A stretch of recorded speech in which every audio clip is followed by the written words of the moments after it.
Good morning my dear students. हम लोग पढ़ रहे थे वितान। वितान का जो हमारा दूसरा चैप्टर है राजस्थान की रजत बूंदे।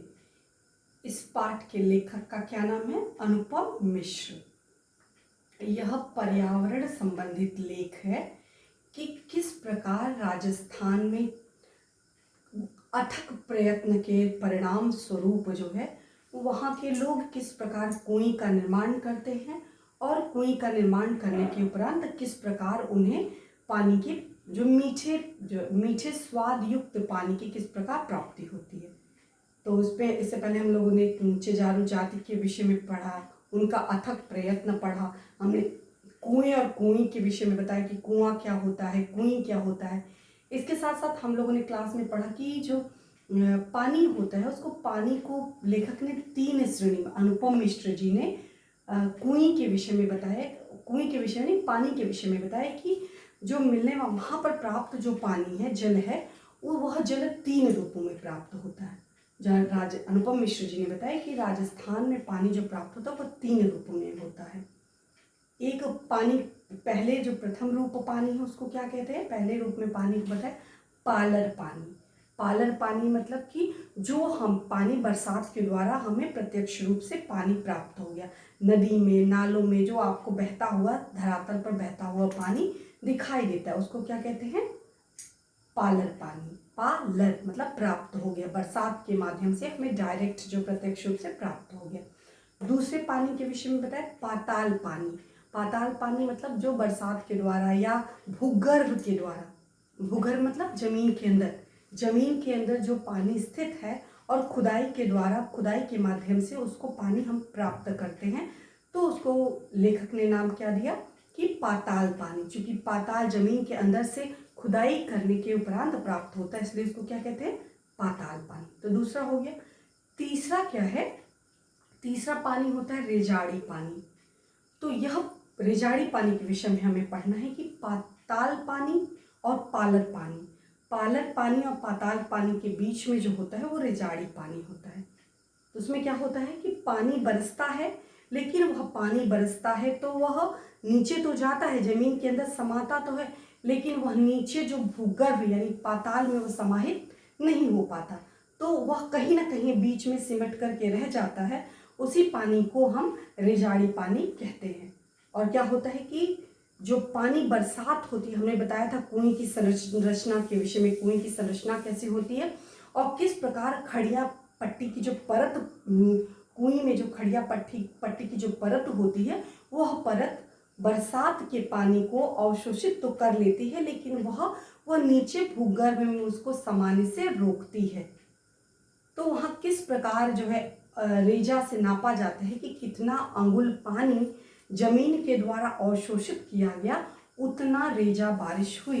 तो उसी पानी को, जो पानी डायरेक्ट बरसात के रूप में तो आया, लेकिन वह पानी प्रत्यक्ष रूप से वह पूरी तरह से वह भूगर्भ में समाहित नहीं हो पाया, तो बीच में कहीं ना कहीं वह पानी स्थित रह गया। उस पानी को क्या कहते हैं? रेजाड़ी पानी। तो पहला पालर पानी जो प्रत्यक्ष रूप से नदी नालों में बहता हुआ, दूसरा पाताल पानी जो नदी की गहराई, जो कुएं की गहराई से निकाली जाती है खुदाई करके, तीसरा पानी होता है जो रेजाड़ी पानी। तो इस प्रकार पानी, लेखक ने हमें तीन प्रकार, राजस्थान में मिले हुए तीन प्रकार के पानी के विषय में बताया। इसके साथ साथ हमने बताया कि कुएं का जो पानी जो उसका टेस्ट क्या होता है, वो थोड़ा खारा होता है, लेकिन जो कुएं के पानी का टेस्ट होता है वह मीठा होता है। लेकिन कुएं बनाना इतना आसान नहीं है जितना कुआं निर्माण करना। कुएं और कुएं की संरचना में भी काफ़ी अंतर होता है, जिसको आपने इससे पहले की क्लास में आप लोगों ने पढ़ लिया है।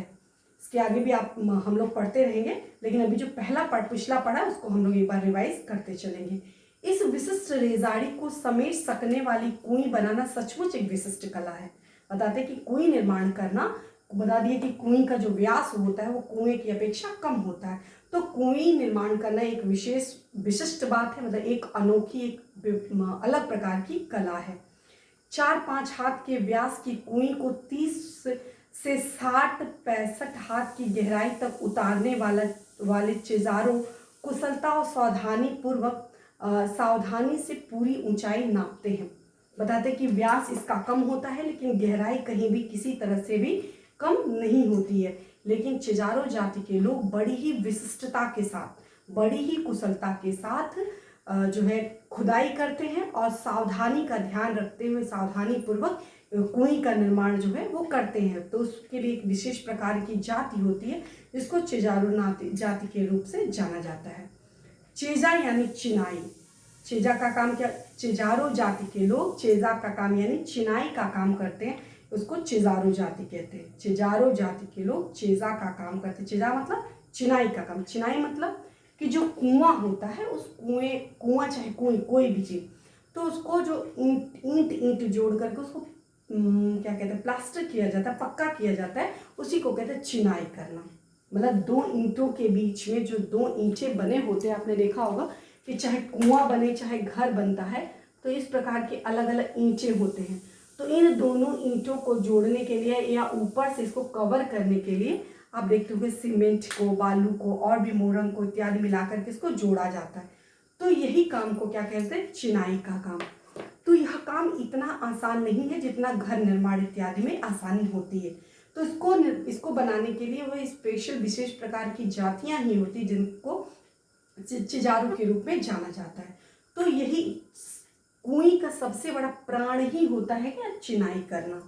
जितनी अच्छी चिनाई होगी उतना ही अच्छा कुएं माना जाएगा। कुएं की चिनाई अच्छी नहीं हुई है तो वह कुएं अच्छी नहीं मानी जाएगी, क्योंकि उसमें पानी जो होगा वो पहली बात उतने अच्छे ढंग से में पानी प्राप्त नहीं होगा, और जो पानी प्राप्त भी होगा वह पानी उतना मीठा नहीं होगा। तो चिनाई क्या होता है, चिनाई जो होता है यानी कुएं को पक्का करना, यही जो है कुएं का प्राण होता है। इसमें थोड़ी भी चूक चिजारों के प्राण ले सकती है। अगर उन लोगों थोड़ी सी भी ध्यान नहीं दिया ईंटा लाने में, ईंटे को चिनाई करने में, तो उनका दम भी घुट सकता है, उनकी जान भी जा सकती है। हर दिन थोड़ी थोड़ी खुदाई होती है। हमने आपको बताया कि किस प्रकार थोड़ी थोड़ी वो लोग खुदाई करते हैं, मिट्टी इकट्ठा, आगे पीछे पूरा मिट्टी का मलबा जमा हो जाता है, किस प्रकार मिट्टी को वो छोटी सी डोलची जैसा होता है, वो उसको नीचे रस्सी के सहारे नीचे लटकाते हैं, किस प्रकार उसमें मिट्टी भर करके, और ऊपर कुछ खड़े लोग होते हैं, कुछ लोग खड़े होते हैं ऊपर कुएं के किनारे, तो वे लोग किस प्रकार उसको सावधानी पूर्वक ऊपर खींचते हैं। इन सब चीज़ों को बड़े ही ध्यान से करना होता है, और उन अपनी सुरक्षा के लिए वो सिर पर टोप पहने रहते हैं कि कहीं ऐसा ना हो कि बाल्टी या फिर बालू का कण उनके सिर पे लग जाए या आँख में लग जाए। तो इन बात को ध्यान देने में बड़ी ही सावधानी पूर्वक ये सारे कार्य करने पड़ते हैं।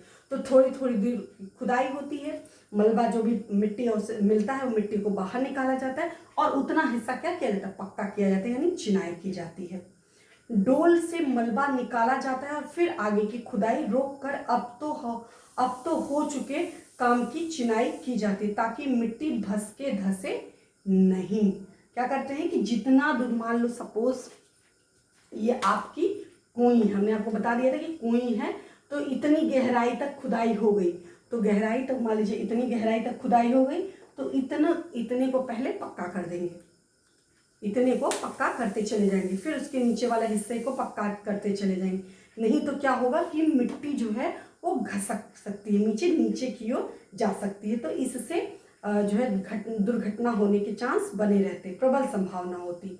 तो इसलिए वो लोग क्या करते हैं कि जितने दूर की खुदाई कर लेते हैं, एक उन लोग का एक मानक होता है कि इतना, मान लो आज हमको 4 फीट 5 फीट खुदाई करनी है, तो उतना खुदाई कर लिया, तो उतने खुदाई का जो मलबा है उसको निकाल दिया और फिर उतने दूर का पक्का कर दिया, फिर उसके नीचे की खुदाई करेंगे, फिर उसके नीचे इसी तरह से खुदाई होती चली जाती है।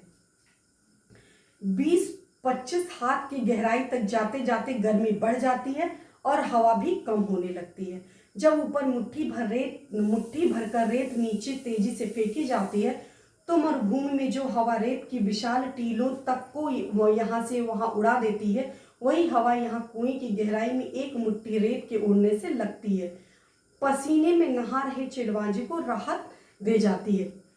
बताते कि जो किनारे किनारे लोग होते हैं, जब थोड़ी सी खुदाई और चिनाई होती रहती है, तो उस समय लोगों को, जो खुदाई का यानी चिजारो जाति के लोग होते हैं, उनको अत्यधिक गर्मी महसूस होती है, उनको घुटन सी होने लगती है। तो ऐसे समय में जो यहाँ उपस्थित लोग होते हैं वो क्या करते हैं, वो बालू उठा करके नीचे की ओर फेंकते हैं, तो वह बालू उनकी उस समय थोड़ा बहुत उनको राहत देती है, वह उनको कहीं ना कहीं सुरक्षा प्रदान करती है। वो हमने आपको बताया था कि किस प्रकार वह जोर से मिट्टी उठा करके, बलुई मिट्टी उठाकर खूब जोर से पूरे वेग के साथ नीचे फेंकते हैं, तो उससे क्या होता है, दमघोटू हवा ऊपर जाती है और ऊपर की ताजी हवा नीचे आती है। तो थोड़ा देर के लिए चिजारो जाति के लोगों को राहत की सांस लेते हैं। कुछ जगहों पर कुएं बनाने का एक कठिन काम और भी कठिन हो जाता है। किसी जगह पर ईंटों की चिनाई में मिट्टी को रोकना संभव नहीं हो पाता, तब कुएं को रस्से से बांध दिया जाता है। क्योंकि राजस्थान में ही अलग अलग क्षेत्रों में अलग अलग प्रकार की मिट्टी पाई जाती है, हर स्थान पे होता है, हर राज्य में होता है। तो कहीं पर मिट्टी मतलब मिट्टी धंसने का, मिट्टी में जमीन में धंसने का कम चांस होता है, तो वहाँ तो कुएं का निर्माण आसानी से हो जाता है। लेकिन जहाँ पर मिट्टी धंसने लगती है तो वहाँ पर जैसे जितना खुदाई हो गया तो वहाँ की मिट्टी सरके ना, तो उसके लिए क्या करते हैं, कुएं ऐसा गोल सा बना दिया और वहाँ पर किनारे किनारे लट्ठे लगा देते हैं। यहाँ एक लट्ठा लगा दिया, यहाँ एक लट्ठा, जैसे आप यहाँ पे देख सकते हो, यहाँ पे लट्ठा लगाया हुआ है, यहाँ पे भी आप देख सकते हैं। और उसके द्वारा उसके आगे आप यहाँ देखेंगे, ये देख सकते हैं, यहाँ भी लट्ठे के द्वारा जोड़ा गया है। देखिए यहाँ पे गोल गोलाई से सारा लट्ठा लगाया गया है। और इसके साथ साथ यहाँ आप देख सकते हैं, ये गांव में झूला झूलने के लिए बरहा यूज किया जाता था, रस्सी जिसको बोलते हैं, रस्सी तो मोटा रस्सा, उसको बरहा बोलते हैं। तो उसको भी जितने दूर की खुदाई होती है उतना रस्से से ऐसे जो गोल गोल गोल, जैसे सर्पीले, जैसे सांप होता है ना, उसे सर्पीले आकार में पूरे से गोल गोल गोल गोल करते करते उसको जितनी खुदाई हो जाती है उतना गोल गोल करके जोड़ दिया जाता है, छोड़ दिया जाता है। ताकि क्या होता है, इससे यहाँ की मिट्टी खिसकती नहीं है, जहाँ पे जो जगह पे मिट्टी रहती उसी जगह पे वो मिट्टी अपनी जगह बना लेती है। तो यह जो है ये बहुत ही महत्वपूर्ण बात होती है। तो इसके लिए क्या करते हैं कि कहीं कुछ स्थानों पर खुदाई करना थोड़ा मतलब कुएं निर्माण करना उतना आसान नहीं होता, तो ऐसे स्थानों पर चाहे लट्ठे का या फिर जो मोटी रस्सी का सहारा लेना पड़ता है। पहले दिन कुएं खोदने के साथ साथ खींप नाम की घास का ढेर जमा कर लिया जाता है। चिजारो खुदाई शुरू करते हैं, बाकी लोग खींप की घास के 3 अंगुल मोटा रस्सा बटने लगते हैं। पहले का काम पूरा होते ही कुएं में कोई 10 हाथ गहरी हो जाती है। इसके तल पर दीवारों के साथ सटा कर रस्से का पहला गोला बिछाया जाता है। इससे पहले हमने आप लोग को बताया कि लोग एक तरफ क्या होता है, एक तरफ चिनाई का काम, एक तरफ खुदाई का काम शुरू होता है। कुछ लोग 1 या 2 लोग अंदर घुस करके खुदाई करते हैं और कुछ लोग बड़े पैमाने पर ढेर सारा खींप का, एक प्रकार की घास होती है, एक प्रकार की घास को सामने बगल में लेकर के बैठ जाते हैं। अब जो है वो क्या करते हैं, 3 अंगुल मोटा रस्सा बनाना शुरू कर देते हैं। उस घास के सहारे वो रस्सा बनाने लगते हैं और एक तरफ नीचे खुदाई होती रहती है। तो जो आगे पीछे जो लोग जाते रहते हैं, देखते रहते हैं, यहाँ हो क्या रहा है, यहाँ कुएं बन रहा है कि रस्सा बनाया जा रहा है। तो वो लोग जो है वो आश्चर्यचकित, उन्हें समझ में नहीं आता कि हो क्या रहा है। तो एक तरफ वो लोग खुदाई का काम करते रहते हैं और दूसरी तरफ वे लोग क्या करते हैं, रस्सा बनाने का काम करते हैं। जब 10 हाथ तक की गहराई, मतलब जो खुदाई का काम जब 10 हाथ के करीब खुदाई हो जाती है तो उसको क्या कहते हैं, जो रस्सा बना रहता है उस रस्से को गोल आकार में, इसको गोला गोला करके ऐसे एक के ऊपर, सर्पीले आकार का एक के ऊपर एक बांध करके रख दिया जाता है। तलों को ऐसे तलों को सटा करके रस्सी रख दी जाती है। पहला गोला पहले बिछाया गया, फिर उसके ऊपर, फिर तीसरा, फिर चौथा, फिर चौथा। खींप घास से बना खुदरा मोटा रस्सा हर घेरे पर अपना वजन डालता है और बची हुई लड़ियां एक दूसरे में फंसकर मजबूती से एक के ऊपर बैठ जाती हैं। रस्से को आखिरी छोर ऊपर रहता है।